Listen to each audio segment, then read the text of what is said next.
Welcome to another edition of the Paranormal Zone. I'm your co-host, Tom Spitalere. Melissa's here with us tonight. Hi, Melissa. How we doing? Hi, Tom. How are you? Hi, Bob. And Bob McDermott's here with us tonight. Hey, guys. Tonight's show is going to be interesting. As you know, the podcast, we cover everything from the paranormal to psychic medium to just about anything that goes bump into the night. But today, we got to start a 3-part series on the A3I Atlas. I know this has been making social media all over the place and the national media, and it was discovered roughly around July 1st of this year, and it's supposed to be coming near us. So we got Bob tonight, who's done a lot of research on this A3I Atlas. We probably had a few emails about it too, Bob, because Bob checks the emails. So we're going to talk about it. So without further ado, I want to introduce one of the co-hosts of the show who's done a lot of research on the A3I Atlas, Bob McDermott. Welcome, Bob. Well, thank you, Tom. Melissa, thank you. This has been an interesting thing to look at because there's so much controversy about what it is. As we start to deep dive into this, it's really kind of difficult, I think, to separate the theories because each theory you'll find out in the next 3 parts here have some valid evidence to each theory, which is obviously different in most cases because most theories don't have a lot of evidence to back them up. So what I thought we'd do in the next 3 series is to take our audience that really haven't either really read this or read so much about it, Melissa, that they're just confused about what they're really reading. Right. Because if you read it from a scientific research perspective, it slants in a whole different way with frankly, interpretation of different evidence. If you look at it from a UFO perspective, the same is true. So as we go through this in the next 3 parts, we're going to get deeper and deeper into it. Tonight, I thought what we'd do for our listeners is to give you some of the really simple, basic beginnings of this object. For example, it's called by a lot of different things, but it's known in the scientific community as A3I Atlas. And to really summarize that quickly, the 3 stands for the third interstellar object that has entered that space. So there's only been 2 others. That's where the 3 comes from. I is interstellar, and Atlas has a whole definition that we'll go into in a little while. It's really just called Asteroid Terrestrial Impact Last Alert System, ATLAS. So for our listeners, you don't really have to pay too much attention to that ATLAS. What's important is this is the third known interstellar object that's passed through our solar system, which into itself is kind of amazing when you think about it because we hear so many things about space rocks and comets and asteroids and everything else, and yet it's only the 3rd time in the history of Earth that this has passed through, heading towards Earth. It has been hidden behind the sun for quite a while. And why? Because the sun is so big, it took it that kind of time to travel from behind the sun. It is now back out, and when people say it's heading to Earth, which we'll talk about more in depth, it's going to pass Earth by 170,000 miles out. So when people talk about we'll be able to see it with binoculars, the answer is no, you're not going to be able to see it with binoculars. It virtually will pass by Earth at about 170,000 miles. So it will not be able to be seen by the by binoculars or even high-powered telescopes. Obviously, scientific telescopes will.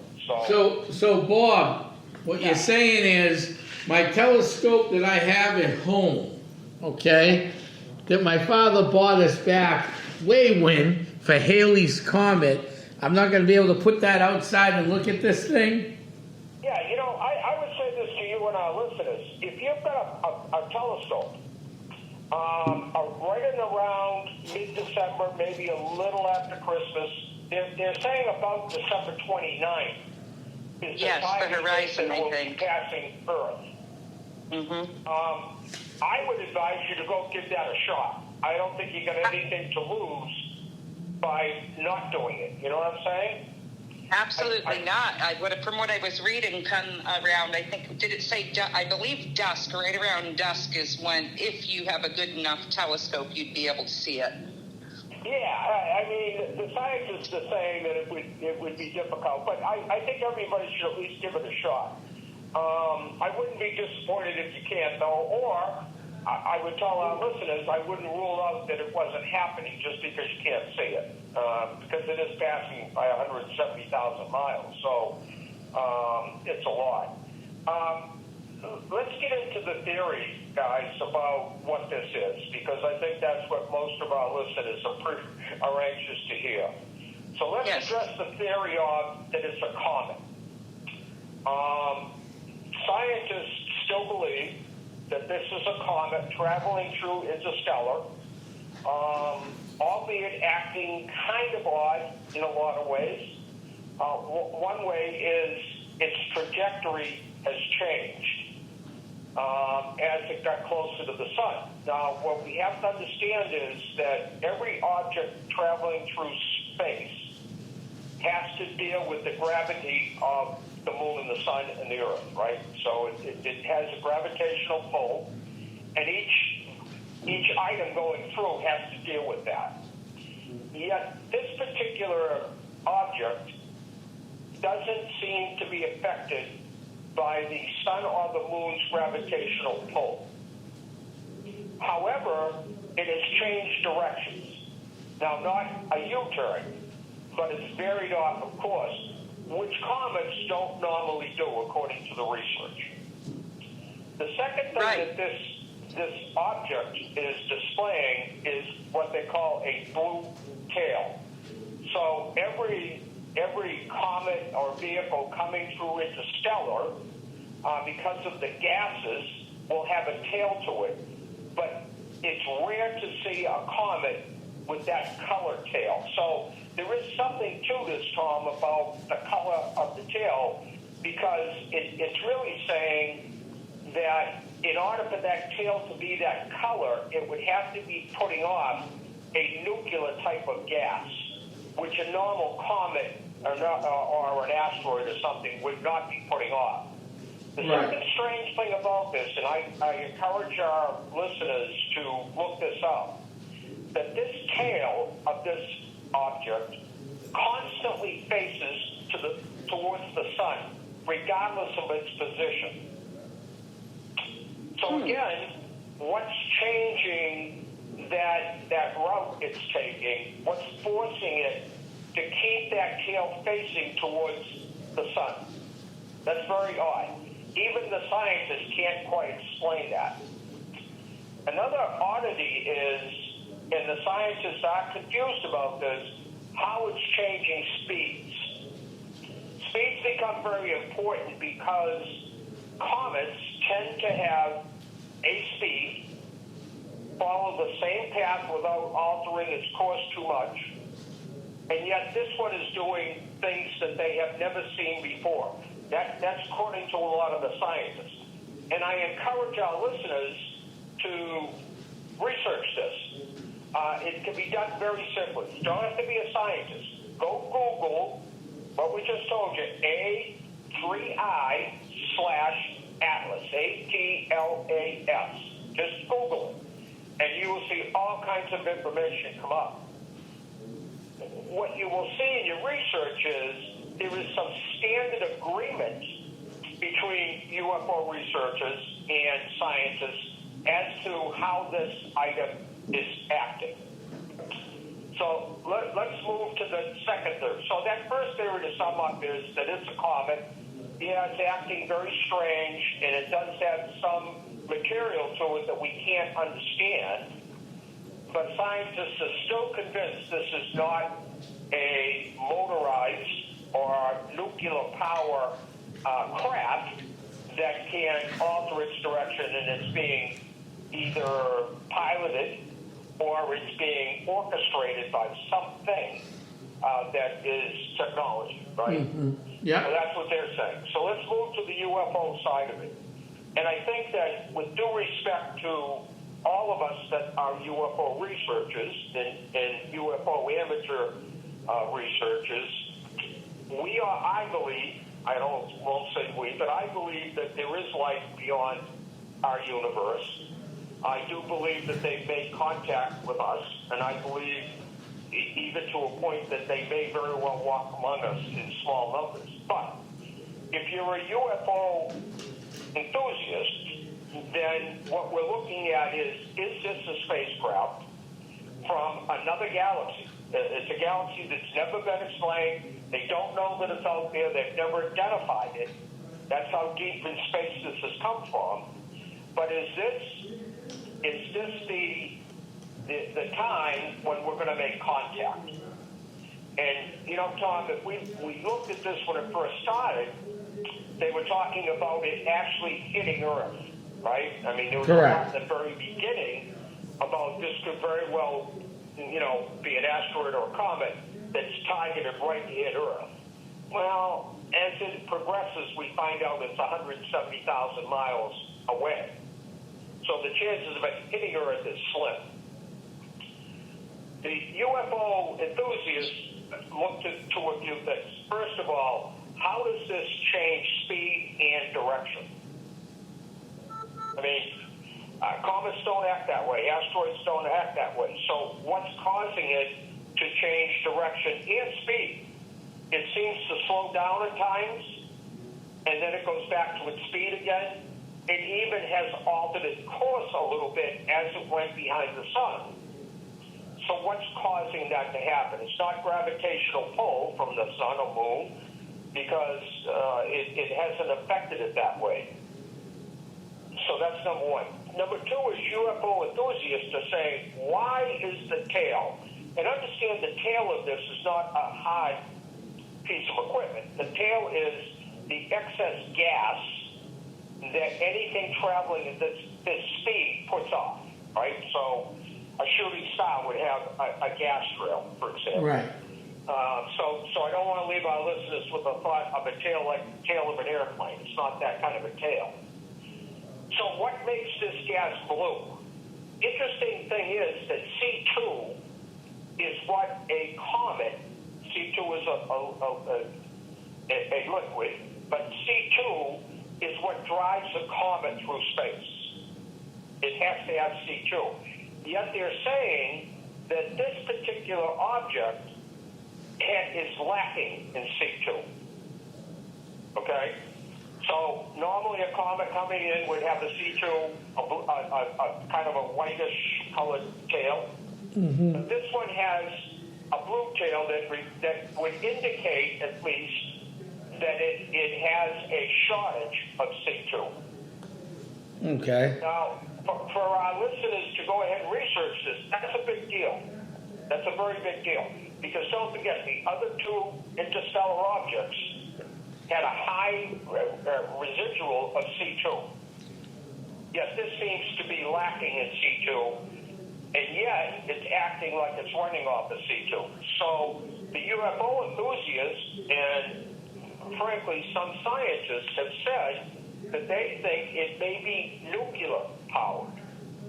Now, again, let's have a discussion about nuclear. Okay, nuclear, in our conversations, we tend to think about nuclear power, you know, a bomb, right? That kind of energy. Yeah. Nuclear just is an energy. That's all it is. Mm-hmm. It's not a bomb. It's not, you know, it's just, that's what it is, okay? Right. What would be causing it to run off of nuclear energy, if in fact that's true? Now, I don't think the three of us, and I'm going to pause for a minute after I say this to let you guys jump in here with your thoughts, but I don't think the three of us could define well enough what nuclear power really means. So, again, go back to the group A, the scientists that are saying it could be totally normal. It's abnormal at this point, but not to a point where they can't explain it. And yet, the UFO enthusiasts are saying it has to be a spacecraft. How else would it have nuclear power? So I'll throw it to you guys and give you a chance to kind of talk about it, and let's get just that aspect of around before we go to the next step. Absolutely. I think it's super, super interesting. I'm reading the UFO enthusiasts, also put the theory out that possibly this could be alien technology disguised as a comet because of what is going on. It's very well put. I'm sorry, my phone cut out. I apologize, guys. It's very well very put. interesting for sure. Like everything you said about it, the blue tail and it's emitting gases that a normal comet does not emit, and just how fast it's going, and it's able to defy the gravity pull from the sun and from the moon. It's pretty interesting. Correct. Now, here's another interesting fact, Tom. Yeah. If you look at the distance between Earth and the sun on a straight line, and the distance between Earth and the moon on the same line. Yeah. Right? You with me? It is exactly the same distance between the two. Right. The sun is exactly 108 suns away from Earth. So Right. if you took a line, drew it between Earth and the sun, and put suns in between it, you would form a bridge of 108 suns. That makes sense? Yes. Okay. If you did the same thing with the moon, you took the moon, drew a straight line to Earth, you would actually put 108 moons along that line to cause that bridge. Oh, wow. The distance between Earth, the sun, and the moon is exactly the same. I never knew that. Is it a coincidence? Maybe, but it's a pretty weird coincidence if that's true. Right. No, you're right about that. This whole thing has been interesting. I mean, I caught it kind of late, with the busy season and everything. Yep. I mean, I was hearing things that this thing might hit Earth in July, August, September. I've heard it all, just like, we all have heard it. But what I find fascinating is they keep moving it back and forth when it's going to hit. Now it's not going to hit, okay? I mean, this is a pretty big piece. This is pretty big. I mean, the mean diameter. It's about 3.5 miles across. Yeah. So it's a very large object. And by the way, Tom, your point's valid because this is it's only one of three, right? So your comparisons are probably limited here. But it's one of the largest objects that we've encountered out of the three of them. It's about 3.5 miles across. Right. Right. So, again, it's quite large. And the issue comes down to, I think, if this is a comet, it doesn't really, threaten Earth right now, but it can change directions. Scientists admit that's very odd. They've seen it change direction. Correct. That's odd. Yeah, I wonder how it's doing that. Right. But right now, it's not a threat to Earth.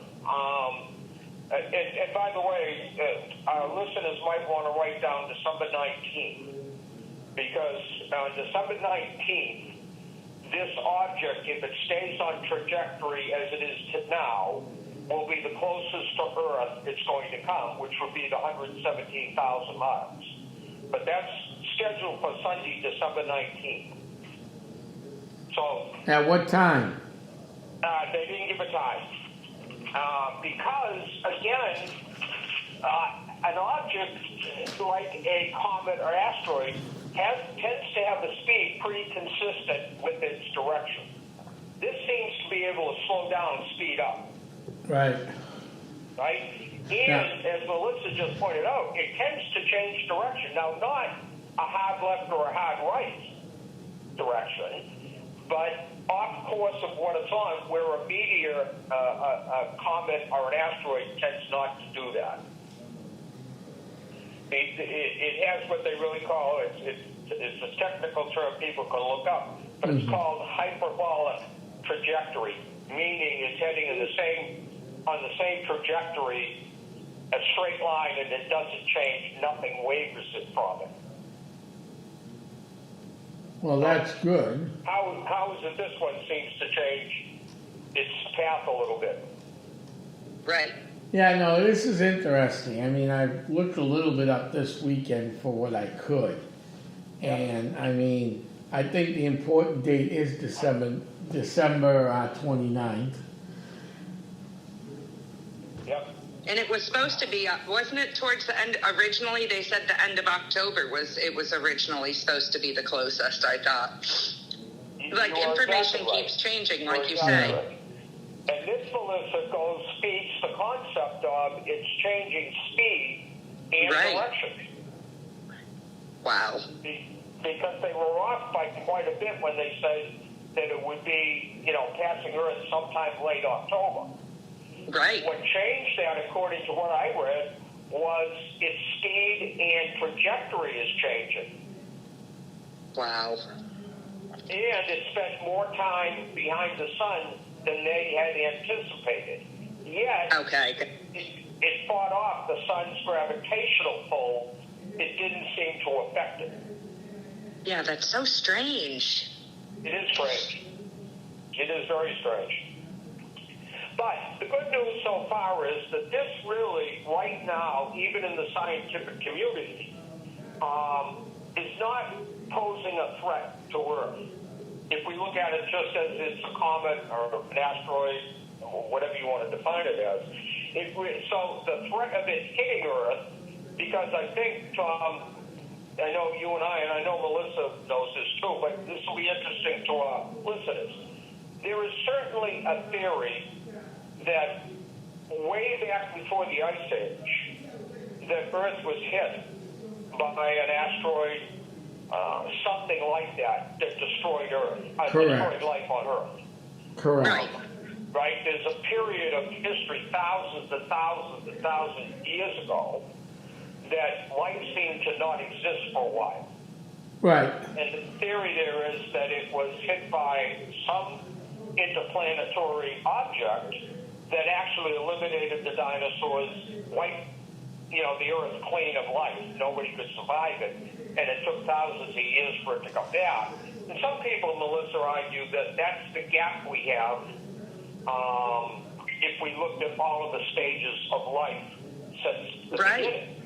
Right? Why is there gaps in there of hundreds, maybe thousands of years that we can't find bones, we can't find, human skulls, we can't find anything to fill that gap in. So was that a case? So that does pose that situation.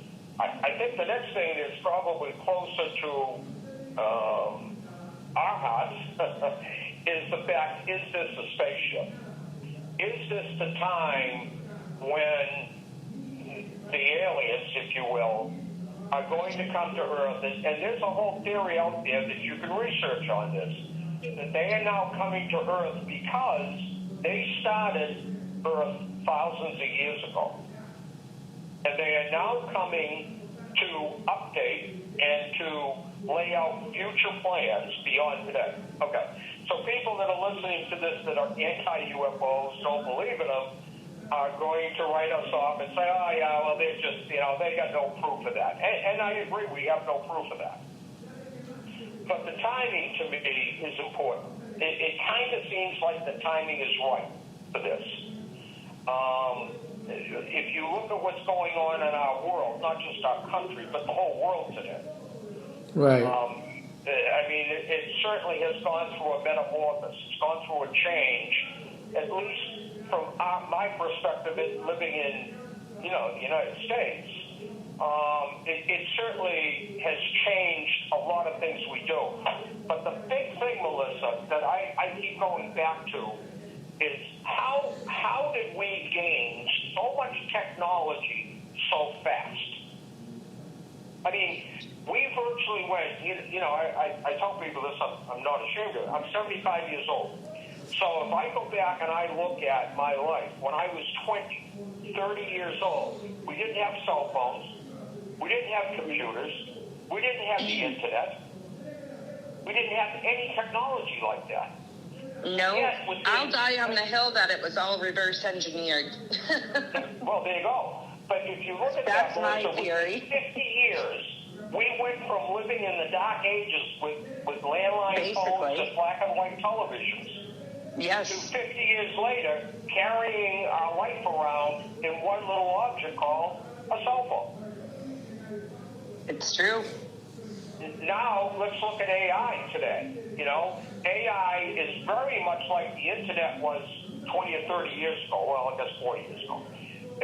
When people 40 years ago, you two are too young, but when people would say, I'm going to get into a .com, .com, I can tell you that the majority of people back then didn't have a clue what a .com was. Right. Now, for you two, that's kind of like, you got to be kidding me. But that's true.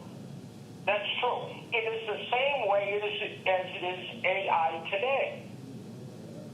Most people don't understand what AI is.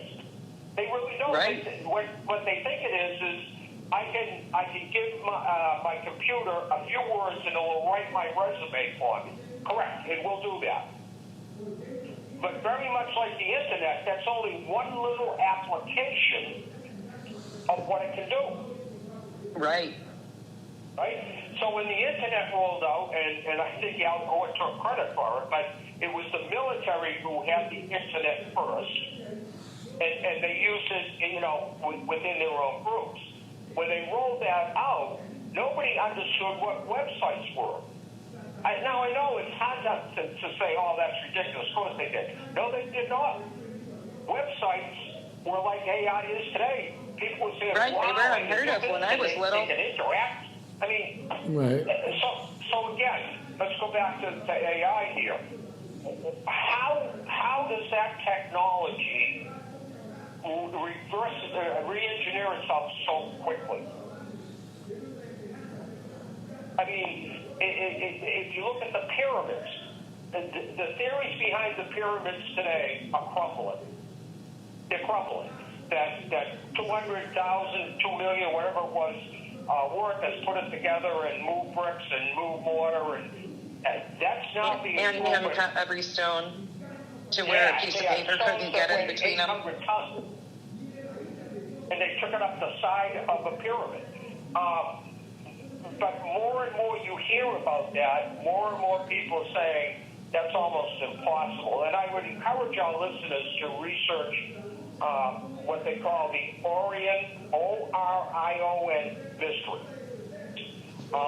And basically, as a novice, I'll tell you that it is that the pyramids weren't created as burial chambers. Okay? Correct. Because they have found hardly any bodies in these pyramids. No, they're all in the Valley of the Kings and the Queens over there. There's barely anything in the pyramids for bodies. You're right. That's correct.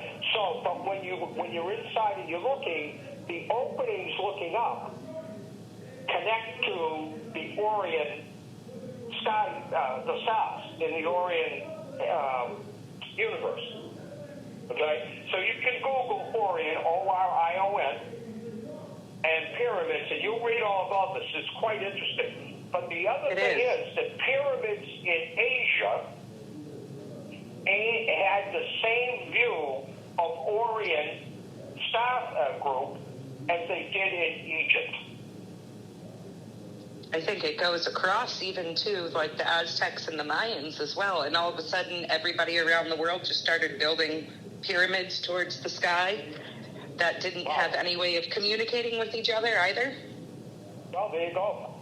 There you go. But what do they talk about? Why they put all of their stuff in these pyramids? They put all their gold and all of their chariots and everything else. And the theory was that they kings and queens believed that they could take that to the afterlife. Well, there's a theory out there now, Tom, that thinks they put all that stuff in there as a gift to the gods. Possibly.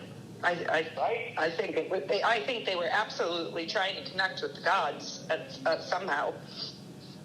Yeah, I think the other thing is, how in God's name do people in China, Asia, Aztecs, and everything else build the same type of pyramids as in Egypt? There was no communications like that. People didn't travel that far. So how did they all come up with basically the same format, design, the same concept of a pyramid? And what to put in it. And what to put in it. Yeah. Why didn't they build them round? Why didn't they build them square? Okay. But they didn't. They built them with the same concept. Now, if our listeners look at it, they'll say, well, the pyramids are different. Yes, they were different. There's no doubt about that. But there was one thing about them, that they were a pyramid. They weren't a square box. They weren't a round. Exactly. It wasn't a structure with a roof on it. It was a pyramid. Whether it was a big one, a small one, or whether it was, but it was shaped the same. So back to this, Tom. Is this the time in our lives that they're about to unveil the truth? I hope so. Well, there's a lot of theorists that think this is it. They do, and there's a lot in the UFO community that are also have, they believe the year 2026 is going to be the year for mass, first-hand encounters with people all over the world. Right, and that date becomes important because it is so close. Think about this now. December 19th is when it's going to be the closest to Earth. I think it's 117,000 or 137,000, but in that range, the closest it's going to be to Earth. Think about, Melissa, December 19th, how close that is to 2026. It sure is. Isn't that something? You tied that right in together. I like it. Yeah. So if we go back 600 years or 500 years or 400 years ago that they predicted this, could we be flexible enough to say they might be off by 6 months? Wow. If the prediction for that 2026 was 2036, we wouldn't be in the conversation today. I just hope I'm alive to see it. I want communication. Well, I think we all do. And it's interesting enough, I read an article the other day, and I get that, articles, especially on the internet, Tom, can be written by anybody.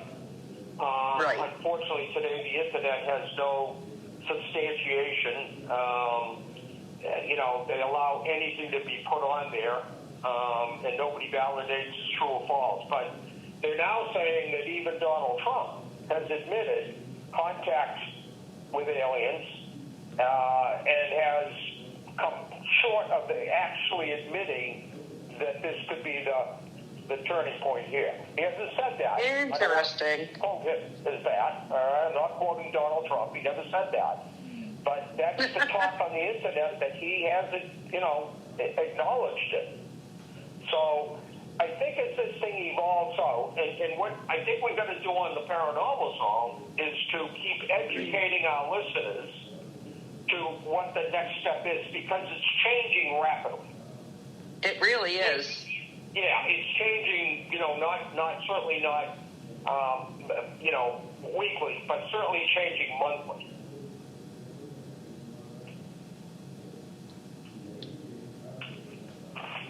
So, let's take a few minutes to recap here, and let's hear from you and Tom what your thoughts are.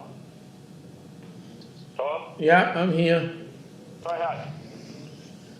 Well, I find this whole thing real interesting because, you look at the stuff online, okay, And again, for the third time, it changed colors again, just recently. Okay? Yep. It was reported like 5 hours ago from a reasonable, I would say pretty okay site called Live Science. Okay? So it's real interesting. What is this thing? And the things that I find even more fascinating is how it picks up speed, then slows down. Picks up speed, then slows down.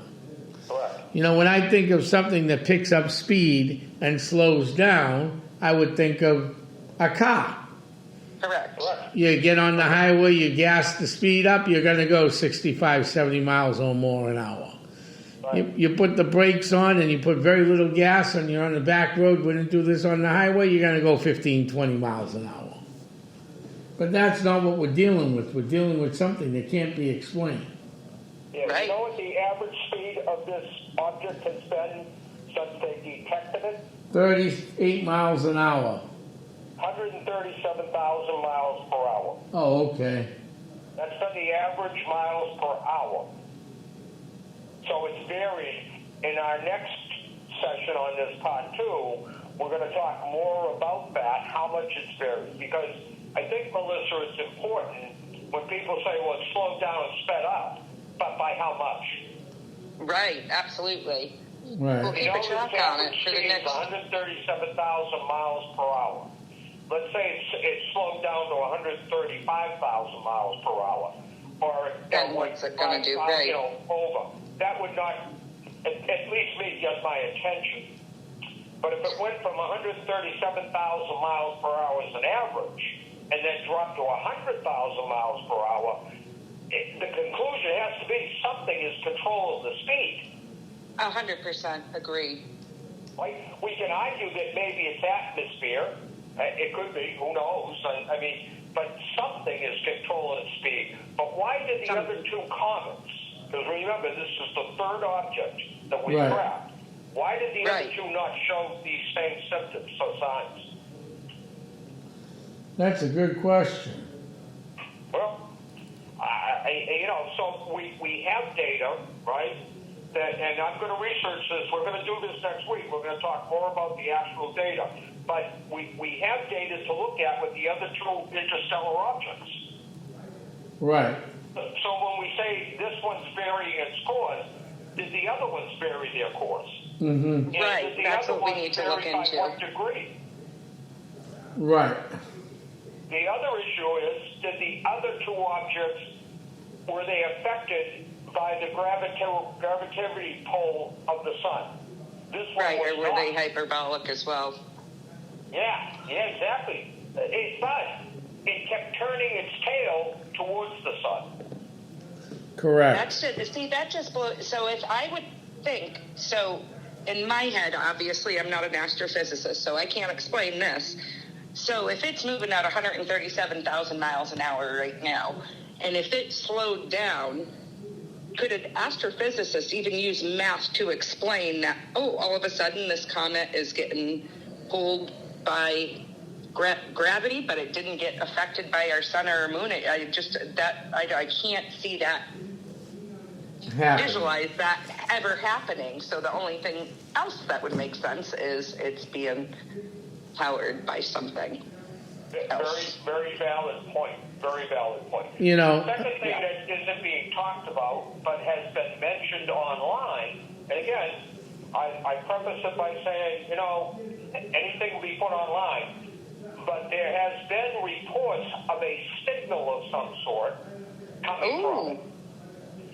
What is that signal? Nobody has defined that yet. Nobody has said what kind of a signal is it. Signals. So it's giving off a signal. Yeah, signals can be, put in categories and defined, right? Because since this has started, and I'm going to look at this for next show, there is actually a signal that the scientists have pulled a word from. Now, it's not a word that we know, okay? But their interpretation, this is scientific now. This isn't, UFO enthusiasts like us. That the signal, it's only one word out of thousands and thousands of digits. But how do we explain that one word, and I'll talk about this next week, how do we explain that? Right, and, you know, with all the comments, and how many comments you think come into our system every year? Oh, yeah. I mean, but you see, Tom, I think it goes back to, and Melissa too, you see this all the time, when people that say, I don't believe in ghosts, I don't think ghosts exist, I don't think spirits exist. Right. Okay, so the argument to that is that if you had 10 examples and you disprove 8 of them, that you can explain it away, but you can't explain away the other 2, then what message are you left with? Why do we just ignore the 2 we can't explain? Right. But we focus on the 8 to eliminate it. Exactly. Right? So Yeah. why are we looking at data that we can't explain? So we're just going to say it's a comet, and yet a message has been sent from this thing, according to at least some scientists. And I'll have a lot more information for our listeners to research this. But how do you explain that message? Where is it coming from? Right. We don't know. I'm wide open. Yeah. Tell me where it's coming from. That's fine. Let's talk about it. But I can't dismiss this as a possible alien craft that's kind of designed to look like a comet. Right. When 2 or 3 things cannot be explained yet. Maybe there will be 2 months from now, but they can't be today. Right. Right. It's really a bizarre story, and I encourage all of our listeners to send us their thoughts. You know, I give out this email address hundreds of times, and I've got very few responses. So if you've got a response to anything we talk about on Paranormal Zone, not just this show, but any show, send your thoughts. Send them to paranormalnh@yahoo.com. Excuse me. I will be happy to respond to them. You won't get any negatives from me, or I won't get upset about any comments, but I'll respond to it all. And more importantly, if you have some thoughts on what we talked about tonight, whether it's scientific or it's a UFO perspective, send us your thoughts. Absolutely, please do. Why you think that? I don't want you to just send me an email saying it can't be this because. Okay, I want to hear from you that you don't think it is that because of this, and this. Correct. Right? Because we can't have a discussion about I don't think it's that. Period. Well, that's your thought. I can't discuss your thoughts. You're entitled to that, right? Exactly. We need to discuss this. That's right. Give me a reason why you think that, and let's go research that. Now, I promise you, every email I get, I will research what you're saying to me as far as I can possibly research it for you. Well, no, I think that's what's important here is the research on this, you know. Correct. So, next week, we're going to get much more into detail with some, as Melissa said, things have been announced, or Tom, you said it was announced just today or yesterday or something. So we're going to pick it up from, you've got some definitions here, you've got some explanations as to the blue tail, the gas, the C2, Right. the gravitational pull from the sun, the speed, the direction. So let's next Paranormal Zone, next week, we'll deep dive now into more of the intricate details of this thing and try to come up with a strategy that shows us what we think we have and then set some parameters as to see if that happens. Yeah, that's not a bad If idea. December 19th is their target date for this to pass Earth, I would suspect we're going to hear all kinds of things about the scientific telescopes, the real big ones, and how they're trying to line up to capture this, how they're going to capture it, but more importantly, how are they going to market it after they capture the data? And that will be in one of the next 2 sessions. This data has to be shared with the American people. No, I agree, 120%. We have to Now, it share. should be shared with the world, in my opinion, okay? Right, But it has to be shared with the American people. We have a right to know exactly what this is. And like everything we talk about, if it turns out to be just a comet, that's all it is, that's okay. now, Bob, you said December 29th, right? December 19th is when it's passing Earth. So that's a Friday. Oh, Friday, okay. I thought it was a Sunday. But right now, the scientists are saying it will pass Earth on December 19th. Right? Now, that is, let's face it, subject to change because it does change speed and trajectory. So the physics of that is if it changes speed radically, then it could be December 20th or 21st or 29th or December 10th or 12th, right? But they know the speed. They've been tracking speed, so they have an idea of a pattern of when it changes. And I think this is the other thing that's, Melissa, to me important about this, is to look at patterns. If this thing changes speeds every 10 hours, and then 10 hours in the future it changes it again, then that would tell me there's something else going on here other than just somebody manipulating speed. But if it changes speed and then 2 hours later it changes speed again and then 10 hours later it changes it again, then that pattern would tell me this is being manipulated by something. Absolutely. Right? Does that make sense? I It agree. sure does. So, the other thing we're going to talk about next week, because it's going to require a lot of research on our parts, but Tom and Melissa, I think you both agree with me that we have seen an uptick in UFO activity, or at least perceived UFO activity, over the last 6 months to a year. Correct.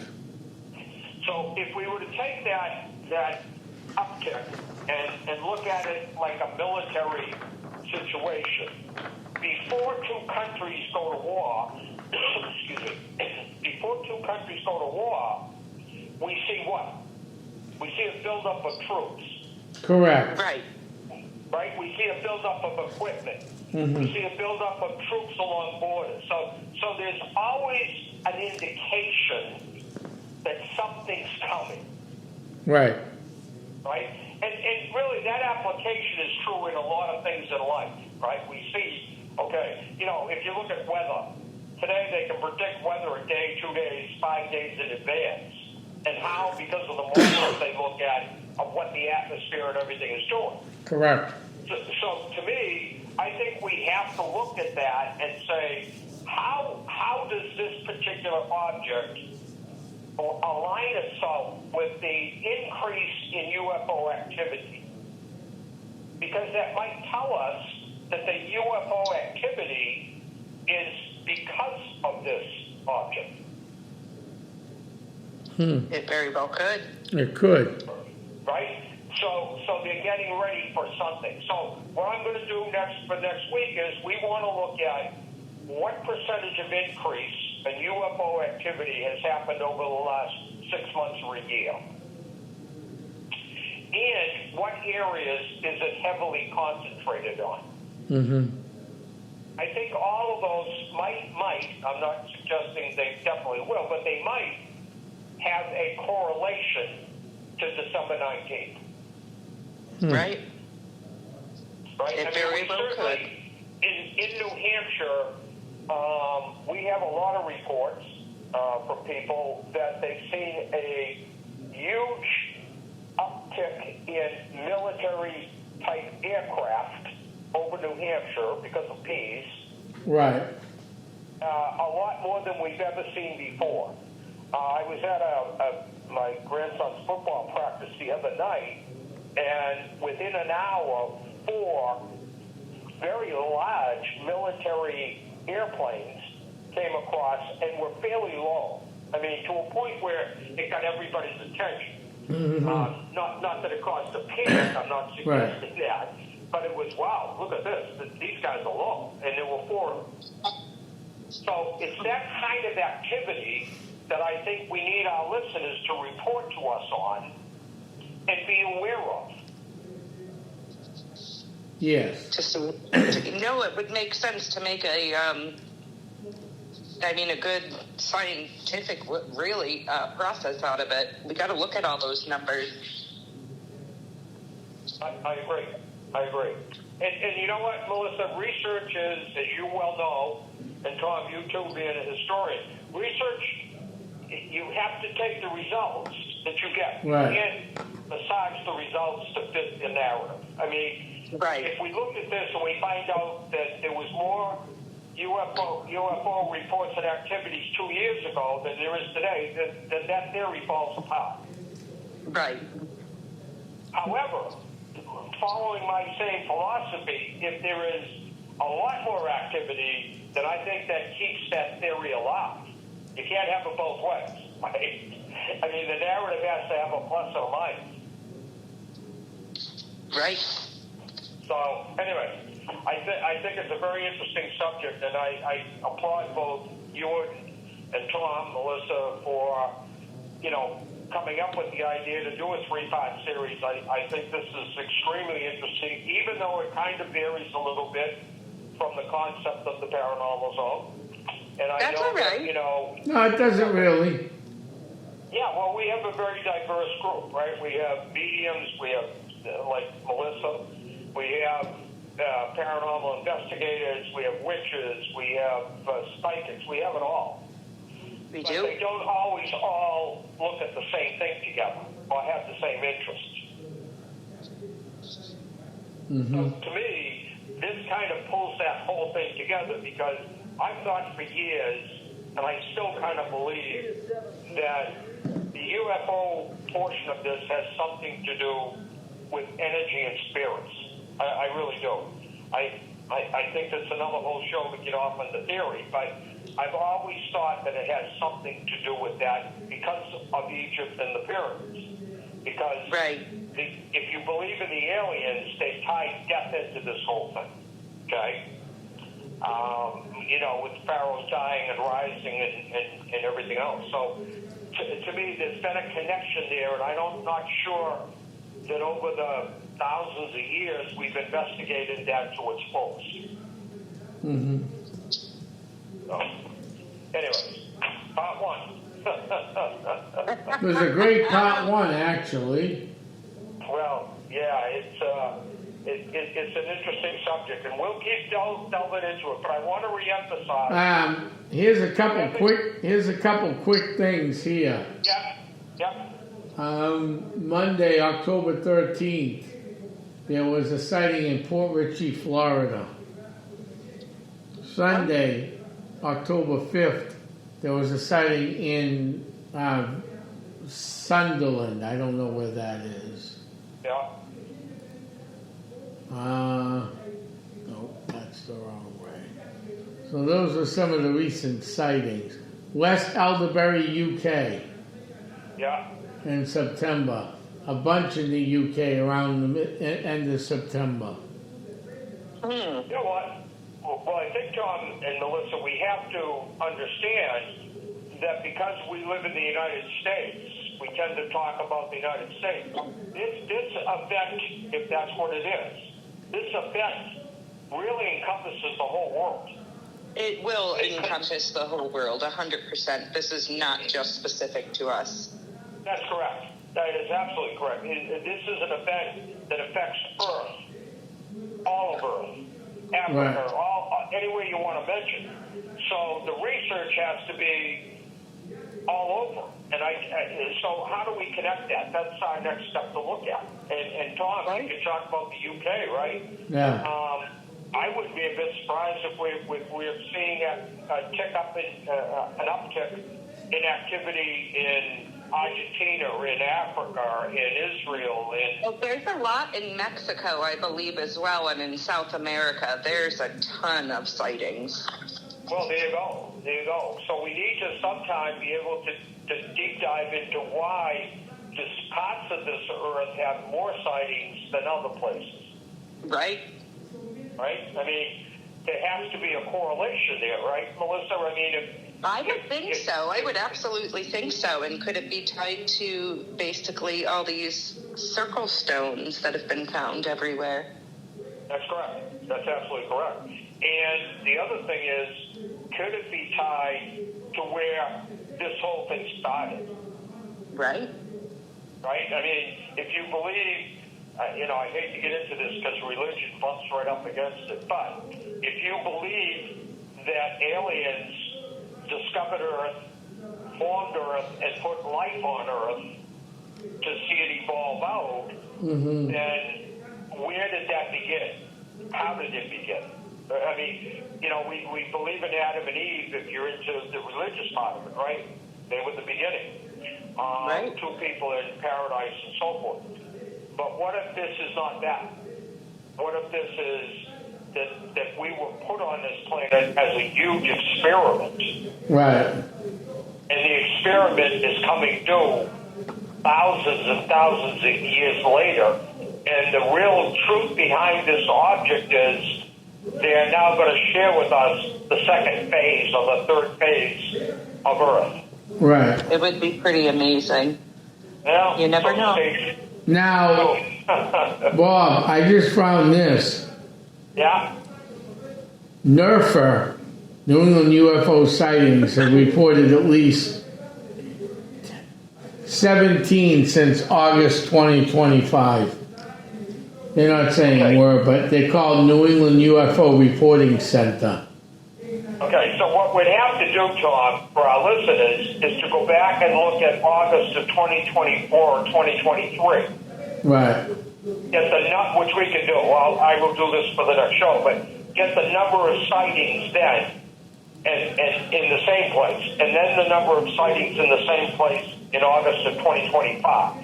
Right. So I think to leave our listeners with this, if that number increased by 30%, so if we had 10% notifications of something odd, and it jumped up to 40% now, that bar graph might tell us that's an uptick in activity. Right. I just found one, too, that said multiple UFOs caught on camera flying over erupting volcano. Yeah. And this was October 2nd. And I haven't looked at the video yet, but there is a video. Yeah. Yeah, and I do think, Melissa, that the closer now that this has come out from behind the sun, I think we're now going to start to see an uptick in reporting. And again, there is as many UFO enthusiasts following this as there are scientists. Okay? So I think we're lucky that we're going to get both sides of the story, albeit it's coming from one source, and that's the internet, which, to me at least, is questionable at best. Right. I mean, you'll read something on the internet today that some actress died. That's what they say. She died today. Yeah, great. You look and say, there's no story. They just want you to go to that particular site. You see that all the time on the internet because they get paid by the number of clicks. Right. Oh, there was a comet just visible in the sky tonight right here in Manchester, too. Yep. So anyways, I'm glad we did this show. I hope our listeners enjoyed it. And again, let me one more time encourage our listeners to send your questions, your comments, data. If you want to send me data, I'm happy to look at it, and we'll use it on the show if we can validate it's at least logical and sensible. Send it to paranormalnh@yahoo.com, and I will promise you, whether I get 10 or I get 1,000, I will respond to every single email that's sent to me. All right. That's Okay? excellent. Thank you, Bob. Oh, my pleasure. I want to thank everybody for tuning in tonight on part 1 of A3 Atlas. Next week we'll have part 2 and then part 3. So if you have any questions about that, just email us and Bob will definitely get back to you on that. I want to thank everybody for tuning in tonight. Hope everybody had a great Halloween season. We certainly did here. We got more stuff being planned and coming in the future. Thank you all for tuning in to tonight's Paranormal Zone, and I'll see you guys soon. Good night, everybody. Good night, all.